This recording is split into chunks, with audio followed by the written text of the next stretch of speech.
Falamos agora de accións que poden ser mesmo constitutivas de delito. A aparición de 4 ovellas mortas no leito dun afluente do río Sar en Santiago.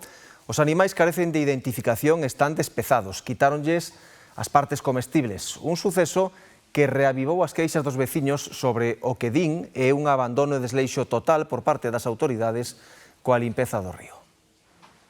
Un veciño da Rocha Vella deu a voz de alarma o martes pola tarde. Cando chegaron axentes da Policía Autonómica e técnicos de Medio Ambiente, o que atoparon era máis dantesco e extraño do que parecía. Ao movelas viron que as ovellas estaban xa descarnadas, o sea, que non era o cadáver enteiro, que xa habían extraído as partes comestibles. O que nos sorprendeu o sitio onde estaban, porque era un sitio non accesible facilmente, había unhas bolsas con algo de lixo, unhas botellas e tal.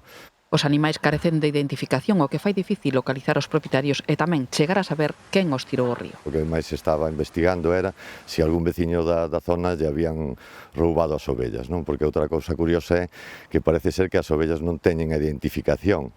E outra forma é que se cadra que as ovellas non estaban legalizadas e que por iso non hai unha denuncia de que desapareceran as ovellas. Os veciños denuncian o desleixo das autoridades. 3 días despois, os restos seguen no río cos conseguintes riscos medioambientais. É un camiño que pasea moita xente, pasea con cans, os cans beben no río, métense no río, non saben o que hai aguas arriba. Os peregrinos, que o camiño de Santiago, o camiño portugués, pasa a Carón. Semana pasada había 4 ou 5 persoas que estiveron meténdose no río. Denuncian o total abandono tanto do rego de Vilar como do Sar. Está moi abandonado de todo, o paseo que fixeron por aí hasta o Milladoiro, está os árboles tirados encima do río. Se empezas alá atrás no Milladoiro, e vas sobre as 10:30 da mañán, hai veces que sí, hai veces que non.